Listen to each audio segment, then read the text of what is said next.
Dawn arrives here in layers. First, the sky turns the color of unripe mango over the Cordillera Central. Then, the humidity settles low over the coastline like a held breath. And somewhere between the two, a coqui frog sings its last note of the night before falling silent.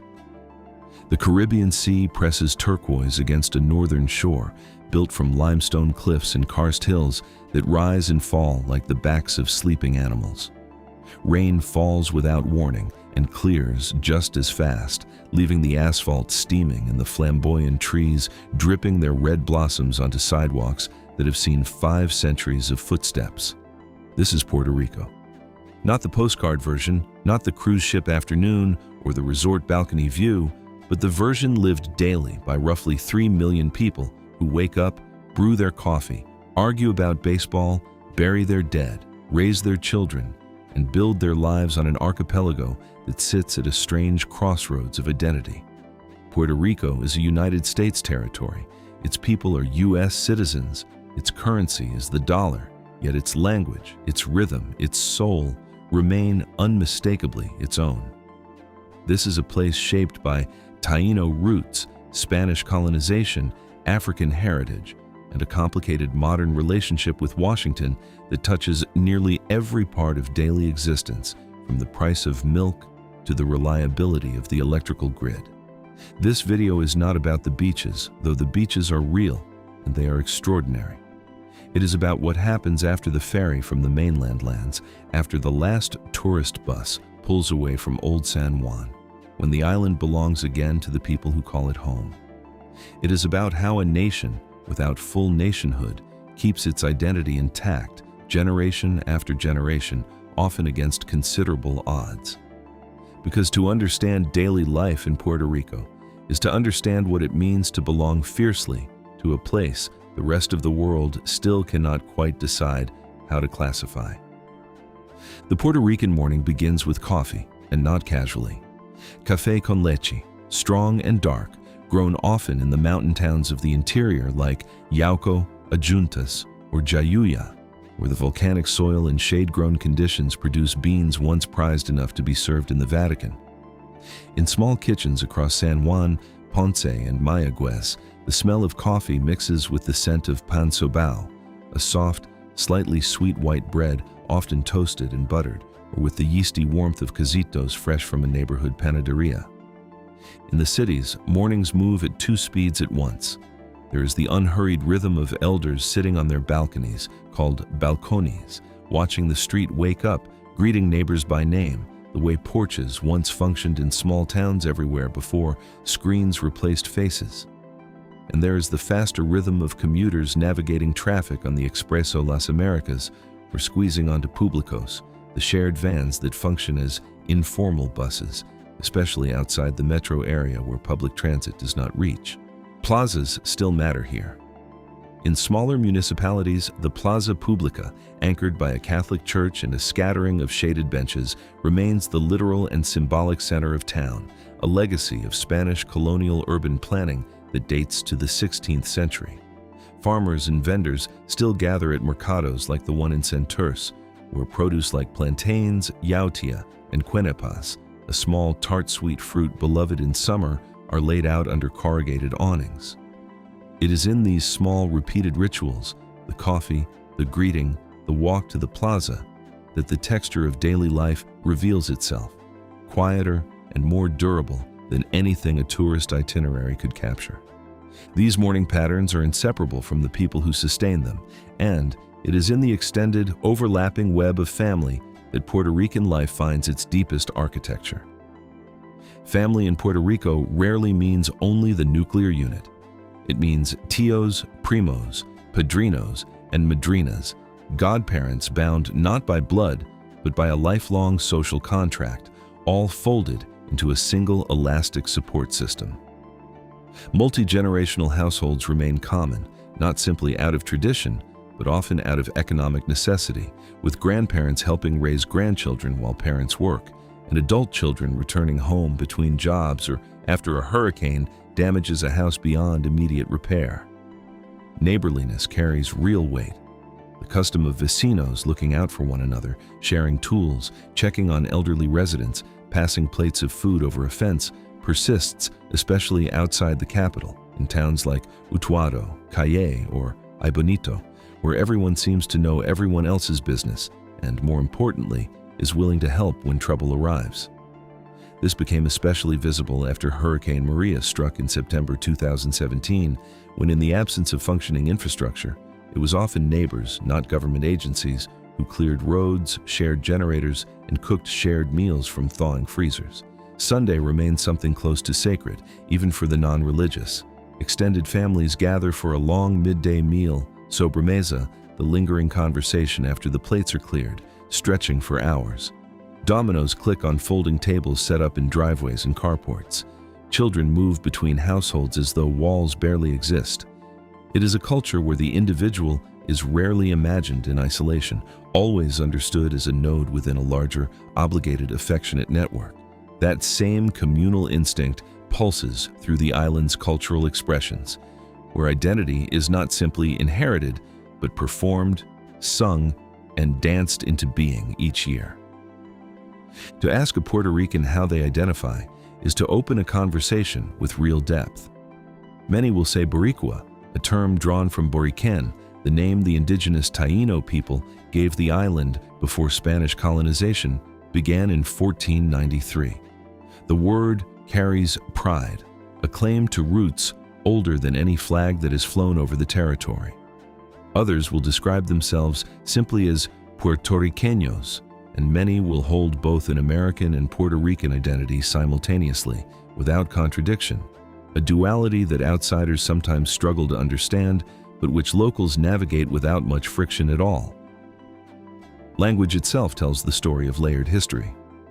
Puerto Rican Spanish carries Taíno words still in everyday use, like hamaca, hammock, and huracan, hurricane, alongside African-influenced rhythms in speech and vocabulary inherited from the enslaved people brought to the island's sugar plantations beginning in the 16th century. English is taught in schools and used in business and government, but Spanish remains the language of home, of jokes, of grief, of love. Music carries identity outward from the home into public life.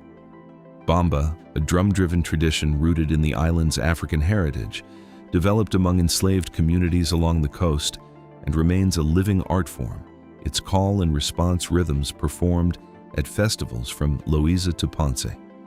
Plena, sometimes called the sung newspaper for its history of narrating community events through song, developed in the early 20th century in towns like Ponce and Guayama. Salsa, though shaped by multiple Caribbean and Latin American influences, found one of its most important homes in Puerto Rico. And reggaeton, now a global genre, was born from San Juan's underground music scene in the 1990s, pioneered by artists working in neighborhoods like Villa Palmeras. Festivals punctuate the calendar with intensity. Las Fiestas de la Calle San Sebastián fills Old San Juan every January with music and costumed processions. Patron saint festivals, fiestas patronales, animate nearly every municipality throughout the year, blending Catholic ritual with secular celebration, food stalls, and live music that runs past midnight. These are not staged performances for outsiders. They are how communities renew their bonds to one another into a shared, resilient identity. That identity, however, cannot be separated from the island's unresolved political status, which shapes daily life in ways both subtle and unavoidable. Puerto Rico occupies an unusual legal space. Since 1898, when the United States took control of the island following the Spanish-American War, Puerto Rico has been an unincorporated territory, a status formalized further in 1952 with the creation of the Estado Libre Asociado, the Commonwealth of Puerto Rico. Puerto Ricans have held U.S. citizenship since 1917. They serve in the U.S. military. They pay federal payroll taxes, yet they cannot vote for president and have no voting representation in Congress, only a resident commissioner with limited legislative power. This status ambiguity is not an abstract debate confined to political science classrooms. It shapes hospital funding, federal disaster response, and the terms under which Puerto Rico can manage its own finances. In 2016, Congress passed PROMESA, the Puerto Rico Oversight, Management, and Economic Stability Act, establishing a federally appointed Financial Oversight and Management Board, often called simply La Junta, to manage the territory's finances following a debt crisis that had left Puerto Rico owing tens of billions of dollars it could not repay.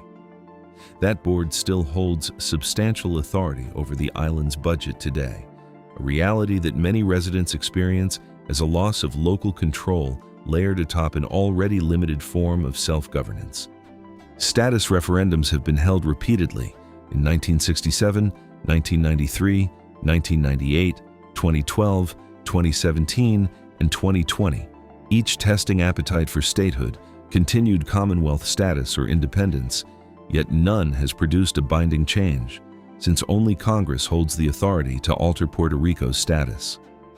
Opinion on the island remains genuinely divided, and conversations about statehood, independence, or an enhanced Commonwealth model surface easily at family gatherings, taxi rides, and radio call-in shows, a live and ongoing negotiation of what nationhood should mean for people who already feel, culturally, entirely like a nation of their own. This unresolved political architecture bleeds directly into the economic realities that shape how people earn a living and imagine their futures. Puerto Rico's economy has undergone real transformation across the past century, shifting from an agricultural base centered on sugar and tobacco toward manufacturing, particularly pharmaceuticals and medical devices, industries that expanded significantly after federal tax incentives drew mainland companies to the island in the latter half of the 20th century. Tourism remains vital, especially around San Juan, Vieques, and Culebra, but it coexists with, rather than replaces, other sectors. The debt crisis that peaked in the mid-2000s left lasting scars. Government austerity measures, cuts to public pensions, and reduced services followed the restructuring process, and Hurricane Maria's devastation in 2017 compounded the strain by damaging infrastructure that was already fragile, particularly the island's power grid, which remains a persistent source of frustration due to recurring blackouts even years after the storm. Efforts to restructure the debt of PREPA, the Puerto Rico Electric Power Authority, have continued in the years since, part of a longer process to stabilize the island's finances and rebuild its energy infrastructure. Migration has become one of the defining features of the modern Puerto Rican economy. Sustained out-migration to the mainland, particularly to Florida, has reshaped both island demographics and diaspora communities, with cities like Orlando and Kissimmee becoming significant hubs for Puerto Rican families who left in search of steadier work or better-funded schools. This departure is not new. It echoes an earlier wave of migration to cities like New York in the mid-20th century, but the scale and persistence of recent departures have left many towns on the island noticeably emptier of working-age adults, even as remittances and return visits keep family bonds intact across the water.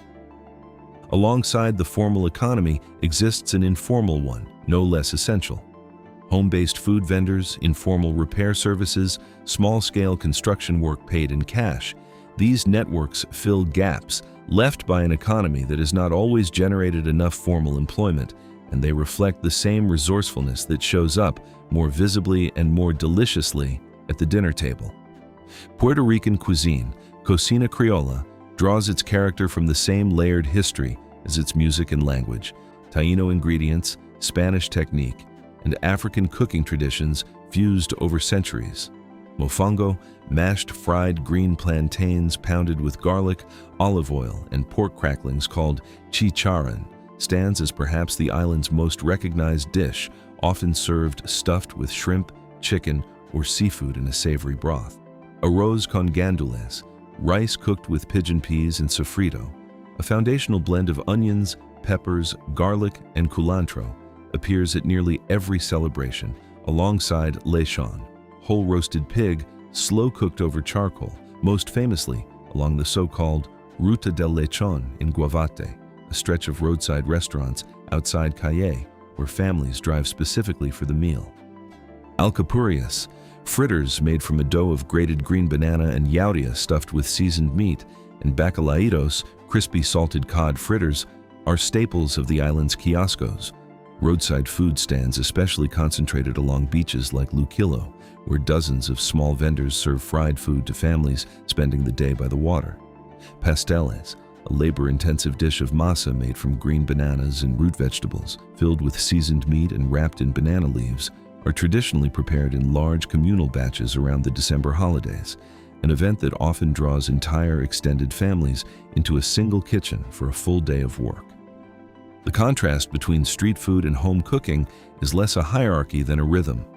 Home meals tend toward the daily and practical rice, beans, and a protein, while street food and the elaborate holiday dishes mark celebration, gathering, and cultural continuity, each pastel's making day or Lishan road trip functioning as much as an act of memory as an act of eating. That same intimacy with land and ingredient extends outward into the island's relationship with its dramatic natural surroundings. Puerto Rico packs an extraordinary range of ecosystems into roughly 100 miles of length.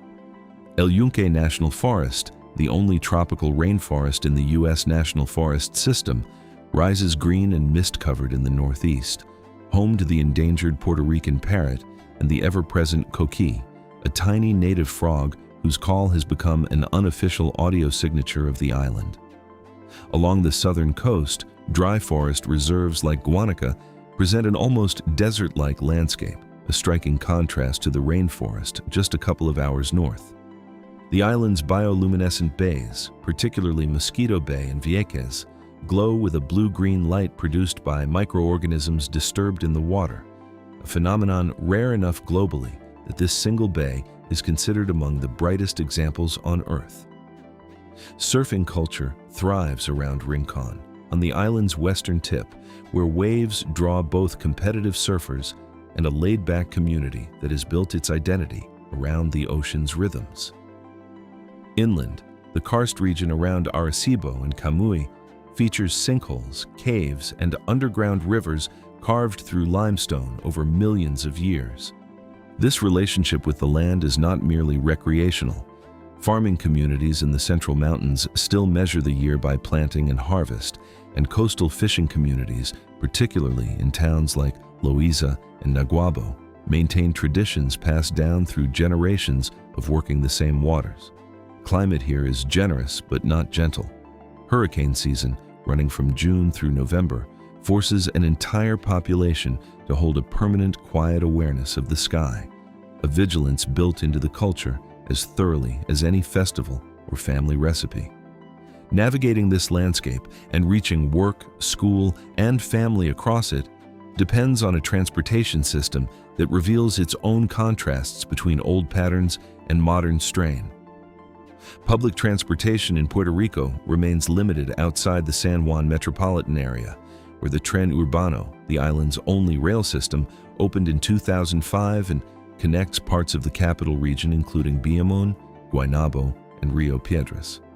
Beyond that corridor, Publicos, shared vans that follow semi-fixed routes and depart once full rather than on a set schedule, remain a practical and deeply ingrained way for people without private vehicles to travel between towns. Car ownership is otherwise close to essential, and the road network, while extensive, shows its age and potholed secondary routes through mountain towns, even as major highways like the PR-52 connect San Juan to Ponce with modern efficiency. Rural areas can feel disconnected from the capital, both physically and in terms of access to services, a divide that maps closely onto broader economic disparities between the metro area and the interior. Modern life layers onto older patterns rather than replacing them. Smartphones are ubiquitous, and social media has become a vital tool for organizing mutual aid networks, especially in the aftermath of natural disasters, when official channels are slow or overwhelmed. Yet many households, particularly outside major cities, still rely on generators and cisterns as backup for an electrical grid and water system that remain vulnerable to outages, a daily practical reality that shapes how families plan even something as simple as cooking dinner or charging a phone. It is against this backdrop of infrastructure strain and improvisation that the island's younger generation is negotiating what their future on or off the island might look like. Education remains a point of both pride and frustration. The University of Puerto Rico, with its flagship campus in Rio Piedras, has produced generations of doctors, engineers, writers, and public officials, and its affordability, historically, made higher education accessible to families who could never afford mainland tuition. But budget cuts tied to the broader fiscal crisis have strained the public university system in recent years, prompting student protests and raising real anxiety about the quality and accessibility of the education that follows. For many young Puerto Ricans, the calculation is unavoidable. Stay and build a career amid limited job growth and persistent infrastructure problems, or leave for the mainland, where wages are often higher and opportunities more abundant, even while the cost of leaving means distance from family, from language immersion, from the specific cultural fluency that only living on the island provides. This departure, sometimes called the island's brain drain, has been a defining feature of Puerto Rican life for the past decade and a half, hollowing out certain professions, particularly in healthcare, where physician shortages have become a recurring concern. Yet plenty of young people are choosing to stay, or to return after years away, drawn by entrepreneurship, by a renewed interest in agriculture and sustainable farming, by creative industries including music, film, and design that have found new footing on the island, and simply by a pull toward home that proves stronger than the practical arguments for leaving. Their identity often blends fluent bilingualism with a fierce, self-aware pride in being Boricua, comfortable moving between San Juan and Orlando, between Spanish and English, in a way that feels less like division and more like range. As the sun drops and the heat of the day finally breaks, that same generational energy spills into the island's evenings, where daily rhythm shifts into something looser, louder, and more communal. Evenings arrive with a change in air pressure as much as light, the ocean breeze picking up, the heat finally loosening its grip. In San Juan, neighborhoods like Santurce and Rio Piedras come alive with música en vivo spilling from open-air bars, while in smaller towns, the plaza again becomes the gathering point, now filled with teenagers on scooters, couples on evening walks, and older residents back on their balconies, this time with a cold Medalla, the island's most popular local beer, in hand.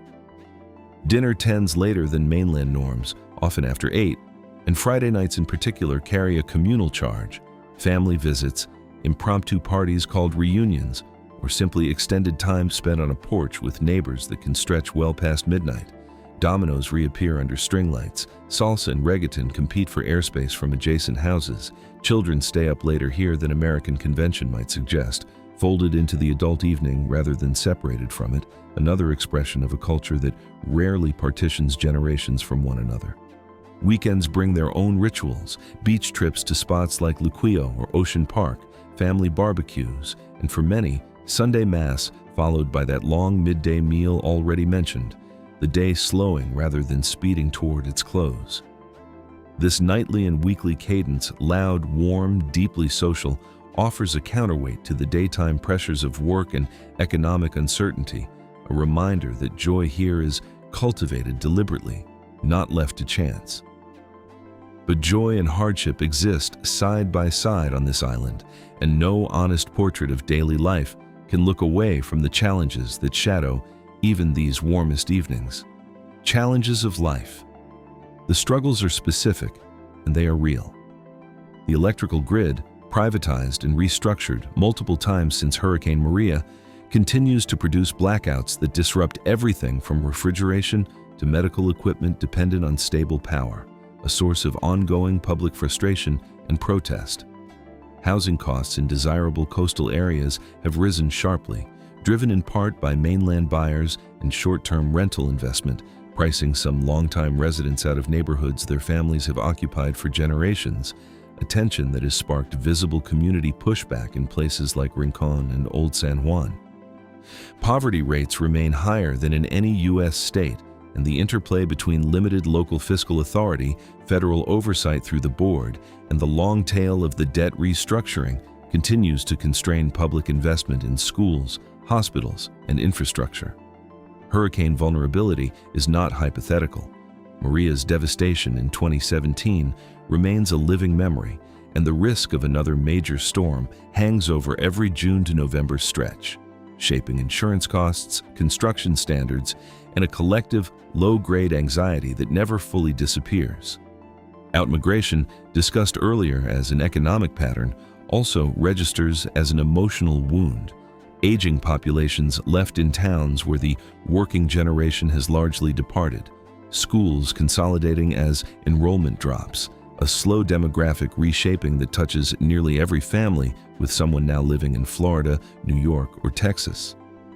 These are not abstractions here. They are dinner table conversations, empty seats at holiday tables, a persistent low hum beneath even the island's most festive moments. And yet, against this backdrop of real and specific difficulty, something durable keeps people rooted, keeps them building, celebrating, and returning, generation after generation. Ask someone in Calle or Ponce or Loíza why they stay despite the blackouts, despite the hurricanes, despite watching cousins and siblings pack for Orlando. And the answer rarely arrives as a list of practical advantages. It arrives instead as something closer to inheritance, a sense that this specific light, this particular ocean, this exact blend of language and food and rhythm cannot be replicated anywhere else, not even in the tightly knit diaspora communities that carry pieces of the culture to Florida or New York. Belonging here is built from repetition, the same coffee each morning, the same faces on the same balconies, the same coquille singing outside the same window every night of the year. It is built from struggle shared rather than struggle endured alone, neighbors clearing storm debris together, families pooling resources when the grid fails, communities organizing their own disaster relief when official channels lag behind. And it is built from pride in an identity that has survived Spanish colonization, American territorial status, economic crisis, and natural disaster without dissolving, a Boricua identity that feels, to those who hold it, non-negotiable, regardless of what any referendum or congressional vote ultimately decides. To live here is to accept a kind of permanent tension between hardship and devotion, and somehow that tension does not weaken the attachment, it deepens it. This is a place people fight for, argue about, leave and return to, grieve for after every hurricane, and celebrate through every festival, because belonging, in the end, is not about ease. It is about roots that hold regardless of the weather. The sky over the Cordillera Central still turns that same unripe mango color each morning. The humidity still settles low and patient over the coastline, and somewhere, always, a coquille is finishing its last note before the day takes over. Between that first light and the evening hours, when Medalla bottles sweat on porch railings and dominoes click under string lights, an entire resilient way of life continues, unbroken by debt crises, hurricanes, or the unresolved question of statehood that still hangs over Washington's desks. Puerto Rico endures not because life here is easy, but because the people who live it have decided over and over, across generations, that this specific piece of Caribbean earth is worth the difficulty. That is, in the end, the truest definition of home. If stories like this one, honest looks at how people actually live far from the places the world usually pays attention to, mean something to you, subscribe and come along for the next one.